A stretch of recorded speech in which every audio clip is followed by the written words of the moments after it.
Man, I want to let you know that this video right here, don't miss this for your kids. But when you get distracted, when you're out after chasing after other things, when you're tending to other things, your kids are left unprotected. You're not watching out for your own kids, and sometimes it's going to take your spiritual discernment to protect your kids from the evil of this world, the knowledge that you have, the experiences that you have that you know are real. And what this video comes about is I was distracted with things in my life. I was chasing after things I shouldn't be chasing after. I got distracted trying to make money, and oftentimes that's how the devil gets us. Either we're out chasing after our job, we're doing things and means to make money, whether it be gambling or chasing after your job, or trying to flip stuff, or do whatever. But the pursuit of money has left many a man and woman outside of their own home. Instead of guarding their children, they're paying babysitters, they're going to aftercare, they're going to school. Instead of being homeschooled, the mother's out trying to make money, so she has to send her kids to school. And then they're getting taught by a whole different people.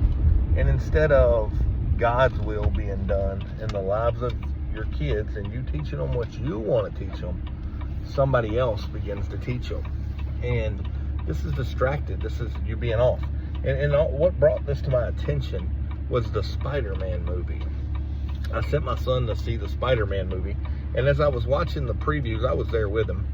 And as I was watching the previews, one kid, like, they made a joke about God. Like, they're like, "Oh, you believe in God?"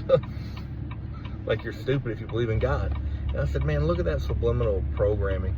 I said, but I've taught my kid enough about God. I'm not that worried about that. It shouldn't be in there, and it's inappropriate. And I can see what Hollywood's doing. But that one thing I wasn't that worried about with my kid.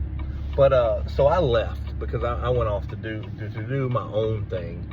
And I had left to go play poker. And I used to be a professional poker player. And I had left out to go play poker when I should have been looking after my son, when I should have been at the movies with my son. But so I got distracted, and I went out, and I tell you, when I came back, the movie was done, and we went on about our business. But I had some other friends, and I was like, you know what? Let's go see the Spider-Man movie again, because I didn't watch it the first time, and we could all just go and watch it. So we all go to the Spider-Man movie last night, and I'm watching what I let my kid watch without me. And the whole Spider-Man movie is about, like, gang stalking. It's like a demon going from one person to another person. And in the movie, they even say, what is that? And they're like, well, it's some kind of spirit or demon. They weren't exactly sure what it was, but it was flying from person to person. And what it imitates is gang stalking in real life. You know, like people have been gang stalked, or, you know, it goes from person to person, starts saying weird stuff to you, trying to freak you out. And it's demonic, and it's of the devil. And it's used a lot of times when people they call them paranoid schizophrenic. Well, they're paranoid because all kind of different people are talking to them, different weird things are happening. And what's happening is they're being attacked by a demon. And that gang stalking makes them paranoid. And then doctors, psychiatrists, sometimes, who are of the devil and work for the devil. I'm not saying they're all bad, but some of them are bad. And they're all trained badly. You know, they're trained to tell you it's mental illness and you need medicine to fix it, but that's not true. You know, a lot of people end up on the medicine, end up committing suicide, or end up never getting their life back together. They just stay medicated their whole life, never accomplishing the purposes that God has called them for. That's not victory in my eyes. They may treat the symptoms, make the symptoms better, but you won't walk in your full glory. I've seen that in so many people's lives, where they just stay medicated and never accomplish what inevitably God has called them to accomplish. And I've seen the other side of it, where people just get drove mad and they kill themselves. But this whole movie, these demons were popping in and out of people, and then even sometimes making those people kill themselves. And so it was very, like, subliminal programming, and the demon bopping back and forth, and even the eyes would turn black. And I've seen that happen in real life. And what I know to be happening right now is, say like in my dad's generation, I know my dad had demons because I seen them manifest in him sometimes when he would be drunk or he'd go overboard, and it'd be abuse to me. The demons would manifest and then do things to me they shouldn't. And as far as like physically hurt me, like rage and anger. But I've seen people's eyes turn black too, and know that that's demonic. But with my dad, nobody in his generation, the demons would rarely manifest here and there, and usually through the substance abuse. But I wondered, like, why didn't my dad ever get help? Like, did they have people back then that helped with demons and yada yada yada? Well, I imagine nobody knowledge. My people die for lack of knowledge. My dad didn't know anything about. They didn't know anything about casting out demons. They didn't know anything about healing the sick. None of that. Like, my dad really wasn't in the church, and he didn't have people around him that knew about that stuff. But I know it existed back then because I know people now like Bob Koo, Bob Larson. They've been doing this over 22-something years, you know. And so around my childhood, I'm sure there was people around doing it then too.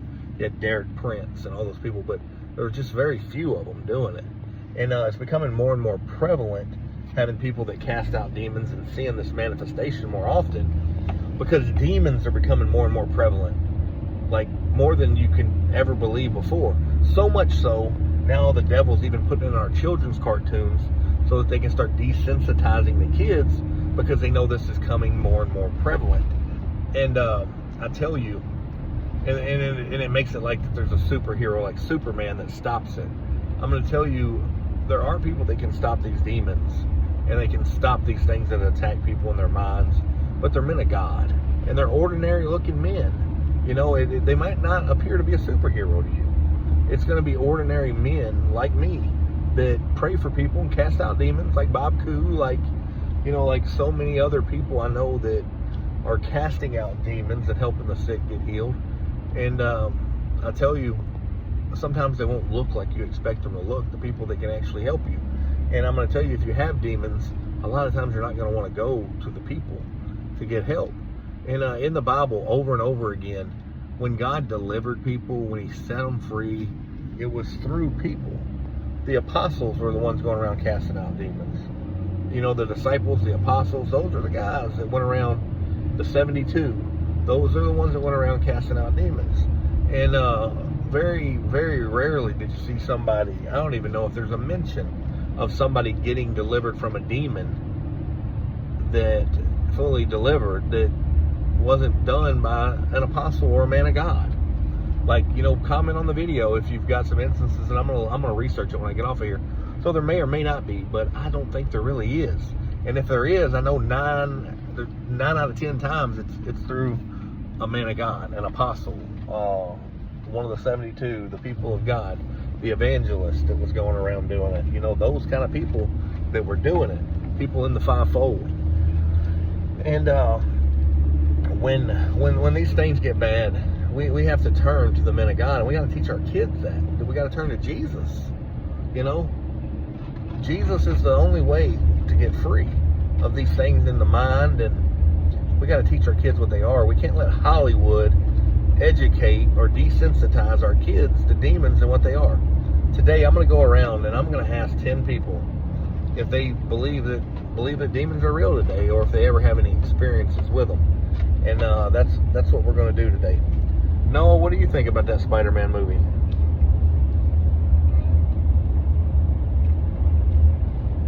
Did you get what they were doing? What was that thing jumping back and forth into the people?